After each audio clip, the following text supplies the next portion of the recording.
Boa noite, a graça e a paz do Senhor Jesus. Estamos aqui em mais uma semana de quarentena e hoje nós continuaremos o nosso estudo na primeira carta de João. Eu quero convidar você a abrir a sua Bíblia em 1 João, capítulo 5, e nós vamos ler do versículo 6 até o versículo 13. E o texto bíblico vai nos dizer o seguinte: Este é aquele que veio por meio de água e sangue, Jesus Cristo, não somente com a água, mas também com a água e com o sangue. E o Espírito é o que dá testemunho, porque o Espírito é a verdade. Pois há três que dão testemunho no céu: o Pai, a Palavra e o Espírito Santo. E estes três são um. E três são os que testificam na terra: o Espírito, a água e o sangue. E os três são unânimes num só propósito. Se admitimos o testemunho dos homens, o testemunho de Deus é maior. Ora, este é o testemunho de Deus que ele dá acerca do seu Filho. Aquele que crê no Filho de Deus tem em si o testemunho. Aquele que não dá crédito a Deus o faz mentiroso, porque não crê no testemunho que Deus dá acerca do seu Filho. E o testemunho é este, que Deus nos deu a vida eterna, e esta vida está no seu Filho. Aquele que tem o Filho tem a vida, aquele que não tem o Filho de Deus não tem a vida. Estas coisas vos escrevi a fim de saberdes que tendes a vida eterna, a vós outros que credes em o nome do Filho de Deus. Vamos orar. Senhor, nós te agradecemos, ó Deus, pela tua palavra. Te agradecemos por essa oportunidade que temos, ó Pai, de estudar, ó Deus, a tua palavra. Eu te peço que o Senhor fale conosco nesse instante. Que o Senhor nos dê, Pai, a instrução vinda de Ti mesmo, Pai. Apesar de mim, eu te peço que o Senhor me use, Senhor, para a Tua glória. Que o Teu Espírito Santo dê entendimento àqueles que me ouvem agora, Senhor Deus, para compreenderem aquilo que o Senhor tem para nós. É o que eu te peço em nome de Jesus. Amém. Queridos, o nosso mundo é um mundo de incertezas.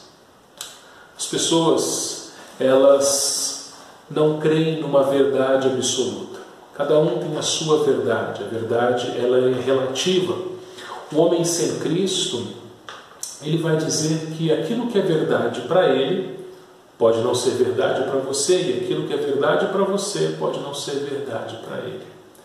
E são tantas as dúvidas que se passam nas mentes das pessoas que não são poucas aquelas que buscam ajuda em terapeutas, em psicólogos, em psiquiatras, em conselheiros. Mas muitas dessas pessoas continuam com suas mentes repletas de dúvidas. No entanto, a palavra de Deus, ela nos mostra que nós não precisamos, não devemos ter dúvida.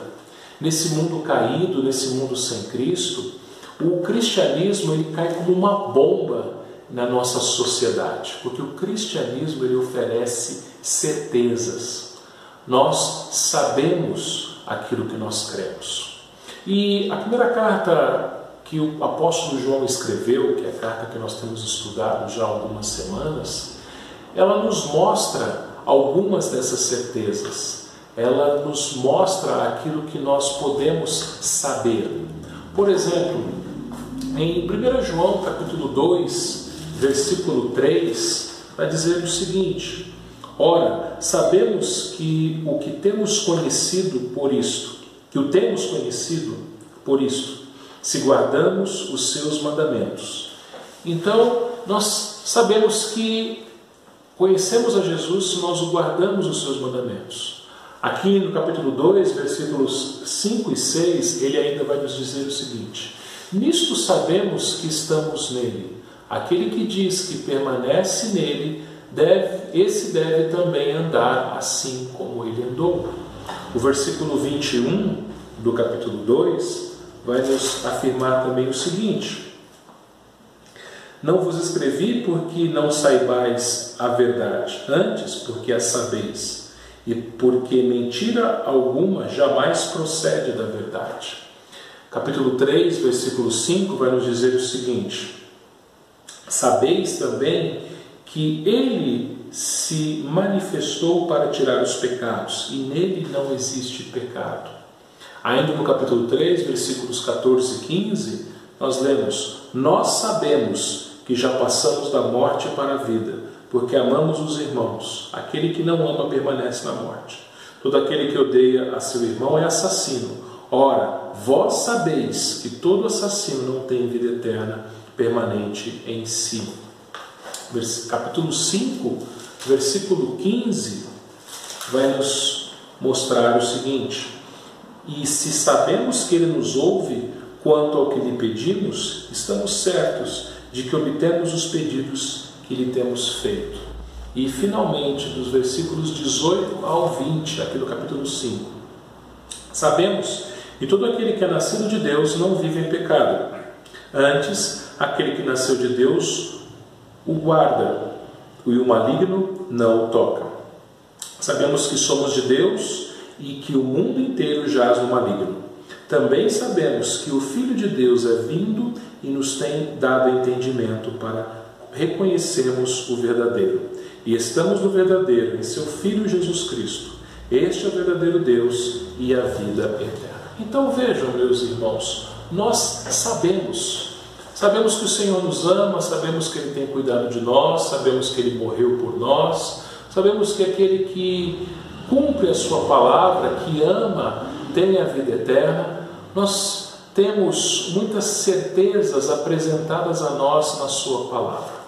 É verdade que nós não sabemos todas as coisas, mas aquilo que é necessário para termos uma vida tranquila, uma vida satisfeita no Senhor, Ele nos revela na sua palavra.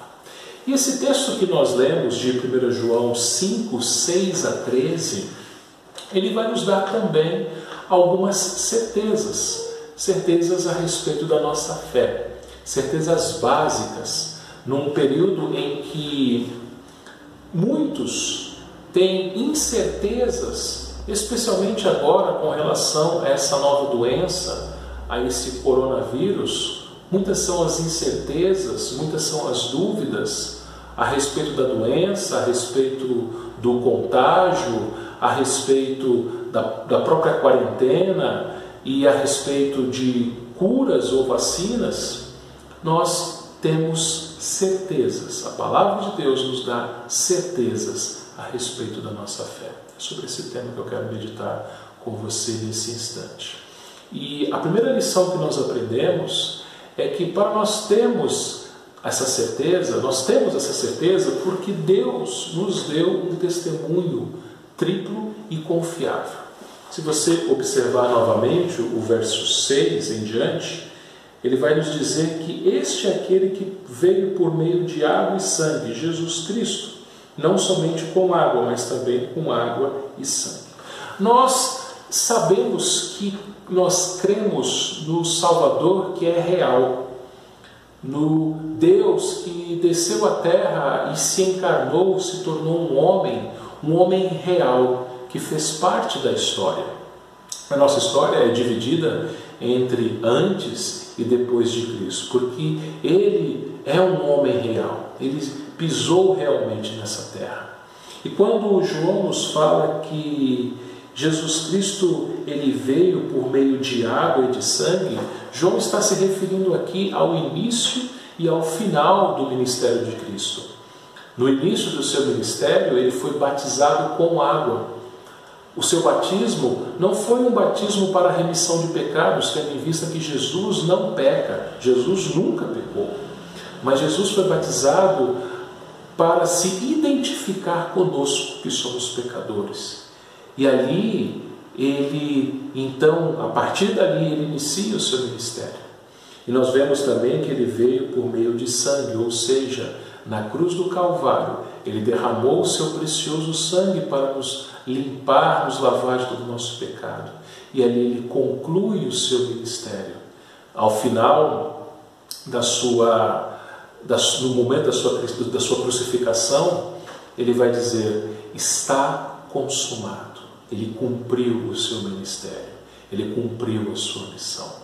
E a sua missão aqui na terra, o seu ministério aqui na terra, se deu pelo poder do Espírito Santo. O final do verso 6 nos diz: o Espírito é o que dá testemunho, porque o Espírito é a verdade. Jesus Cristo, quando entrou na sinagoga e tomou o livro de Isaías, ele liu justamente isso: o Espírito do Senhor está sobre mim. E o ungiu para evangelizar os pobres, curar os doentes, ressuscitar mortos. Então todo o ministério de Jesus foi feito pelo poder do Espírito Santo, enviado pelo Pai, pelo poder do Espírito.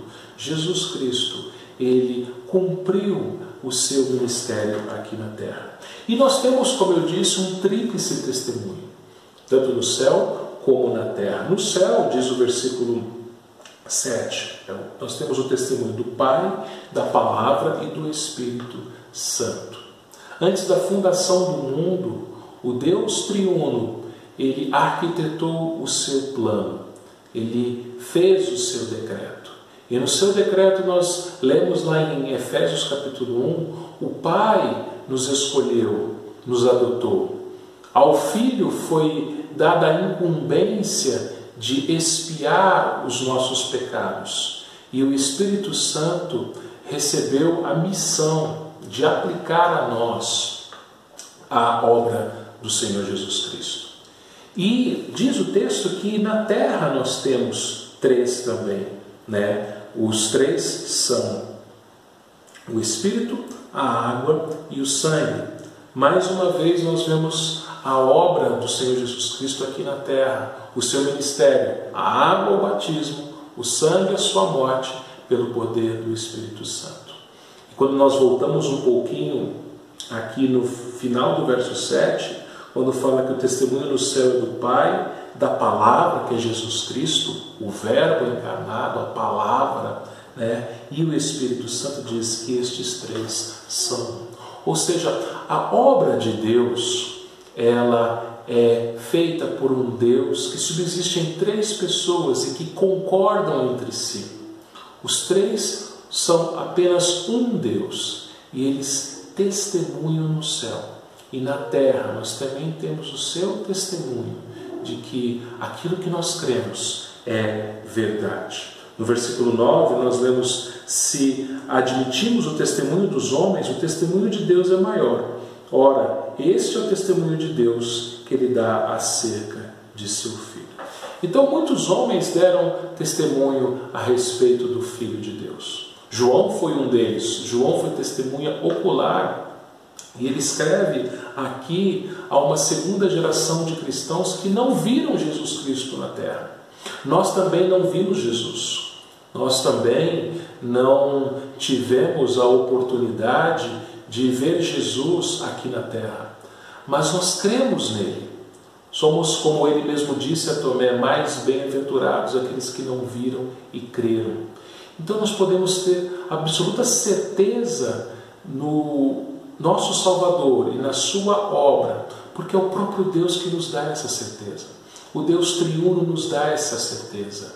O Pai foi quem enviou, o Filho foi quem pisou nesta terra e cumpriu o seu ministério, a sua obra, no poder do Espírito Santo. E o Espírito Santo nos dá esta certeza aplicando toda a sua palavra, toda a obra do Senhor Jesus Cristo em nossos corações.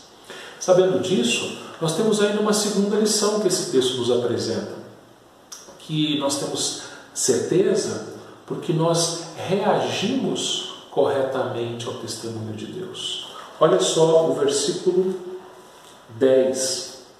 Aquele que crê no Filho de Deus tem em si o testemunho. Aquele que não dá crédito a Deus o faz mentiroso, porque não crê no testemunho que Deus dá acerca do seu Filho. Todos reagem ao testemunho de Deus. O Evangelho, a pregação do Evangelho, ela provoca reação no ouvinte. Todos que ouvem o Evangelho, eles vão reagir. Alguns vão ouvir o Evangelho e a sua reação será a fé. Deus coloca A fé é um presente, é um dom que Deus coloca no coração de alguns, coração dos seus eleitos. E a estes a quem Deus dá a fé, eles exercitam a sua fé, eles creem no Filho de Deus. E esta é a resposta correta, esta é a reação correta. E quando uma pessoa crê no testemunho de Deus, crê no Filho que Deus enviou, o seu Filho que Deus enviou a este mundo para nos dar a salvação, a sua vida é transformada, o seu coração é mudado, ele se torna uma nova criatura. Ele agora deixa as coisas velhas, agora deixa de amar este mundo e passa a amar a Deus e ao seu próximo. Ele deixa de fazer as coisas do mundo e prefere agora fazer a vontade de Deus. Ele deixa de odiar as coisas de Deus e passa a amar aquilo que vem de Deus. Seu coração é mudado, sua vida é transformada, ele é uma nova pessoa, ele é uma nova criatura. Mas vejam, nem todos reagem dessa forma ao testemunho de Deus. Alguns, diz o texto aqui, vão não acreditar a Deus, ou seja, não vão crer no testemunho, na palavra de Deus. E aquelas pessoas que não creem no testemunho de Deus, essas pessoas são chamadas de... Essas pessoas, aliás, chamam a Deus de mentiroso. E é incrível isso, que Deus, Todo-Poderoso Senhor, Ele nos dá um testemunho claro na sua palavra, mas muitos homens preferem abraçar os seus próprios prazeres e rejeitar a palavra, o testemunho de Deus. E essas pessoas, é grave o que elas fazem, porque elas chamam a Deus de mentiroso, porque elas duvidam da palavra de Deus, duvidam da suficiência da obra do Senhor Jesus Cristo. Muitas pessoas vão buscar nas suas próprias obras, nas suas próprias forças, na sua própria inteligência, nos seus próprios méritos, a salvação. Alguns vão fazer promessas, vão fazer romarias, vão subir escadas, vão fazer boas obras, achando que com isso elas vão conquistar a salvação. Mas a nossa salvação já foi conquistada por Cristo na cruz do Calvário. Nós não precisamos fazer nada a não ser crer. Crer no Senhor, crer na sua obra, crer que Ele morreu por nós naquela cruz. E quando nós cremos, nós temos absoluta certeza que recebemos o maior presente, a vida eterna. É essa a terceira lição que nós aprendemos. Esse testemunho, essa certeza é a vida eterna. Olha só o versículos 11 até o 13. E o testemunho é este, que Deus nos deu a vida eterna, e esta vida está no seu Filho. Esta vida está no seu Filho.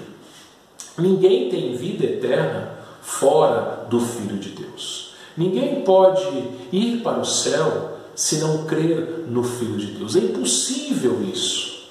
Mas aquele que crê no Filho de Deus, diz o texto ouvido, ele tem, é presente. Não terá, não é algo que vai acontecer no futuro. É claro que nós não desfrutamos desta vida na sua plenitude aqui e agora. Mas nós já desfrutamos da vida eterna ao sabermos que Deus é o nosso Pai e Ele tem cuidado de nós. Ao sabermos que o Espírito Santo é o nosso Consolador e Ele tem nos consolado. Ao sabermos que Jesus e também o Espírito intercedem por nós, oram por nós. Então nós já desfrutamos disso, desfrutamos de uma família, a família da fé, a igreja. E nós desfrutaremos na sua plenitude perfeitamente no novo céu e na nova terra. Aí sim nós teremos a vida eterna por completo. Mas nós já aqui e agora conseguimos desfrutar em parte esta vida, porque nós cremos no Senhor. Diz o texto do versículo 12: aquele que tem o Filho tem a vida, aquele que não tem o Filho de Deus não tem a vida. A Bíblia não abre espaço para uma terceira via, para uma terceira opção. Aquele que tem o Filho, ou seja, aquele que creu em Jesus, ele já tem a vida eterna, ele já repousa na vida eterna, ele sabe que ele está amparado por Deus, cuidado por Deus, e mesmo que a morte chegue nesta vida, ele desfrutará plenamente da vida eterna. Mesmo que as coisas mais horríveis aconteçam nesta vida, ele sabe que nada poderá separá-lo do amor de Deus em Cristo Jesus. Mas observe, nem todos têm a mesma reação. Nem todos creem. E aquele que não tem o Filho de Deus não tem a vida. Aquele que não tem o Filho de Deus, aquele que não crê em Jesus Cristo, nele existe o desespero. Nele existe a inquietação. Ele não tem a vida eterna. Ele não sabe para onde ele vai. Ele tem o medo, ele tem o desespero. Ele não tem o amor de Deus, porque se ele tivesse, o amor lança fora todo o medo. Mas ele não tem a vida eterna. O versículo 13, João vai concluir o seguinte: estas coisas vos escrevi a fim de saberdes que tendes a vida eterna. Ou seja, hoje já vocês têm a vida eterna, diz João. A vós outros que credes em nome do Filho de Deus. Meus amados irmãos, nós passamos por dias de muitas incertezas, como eu disse. Não sabemos até onde ou até quando irá essa quarentena. Fala-se até o dia 7, mas os próprios governantes, o próprio governador, ele cogita a possibilidade de se prolongar mais tempo. Nós temos incertezas a respeito do contágio. Graças a Deus, no nosso bairro, na nossa cidade, não tivemos nenhum caso confirmado. Mas muitas são as incertezas, muitas são as dúvidas de que esse vírus poderá ou não chegar até aqui. Quantas são as incertezas que todos têm? Se eu pegar esse vírus, o que vai acontecer? Eu sou saudável o suficiente? Será que eu vou ter apenas uma gripe, apenas um resfriado? Ou será que aquilo vai ser pior para mim? Veja, não se preocupe com essas coisas. Não se preocupe se a economia vai ou não piorar. Pode ser que isso aconteça, sim, é provável que aconteça. Mas entenda uma coisa: você que crê no Senhor Jesus Cristo, você tem a certeza da vida eterna. Você que crê no Senhor Jesus Cristo, você sabe que já hoje você tem a vida eterna. O que isso significa? Significa o seguinte, que nesta vida você sim vai passar por várias provações. O cristão ele não é melhor do que aquele que não crê. Ele não tem uma redoma de vidro sobre si que o protege dos problemas desse mundo.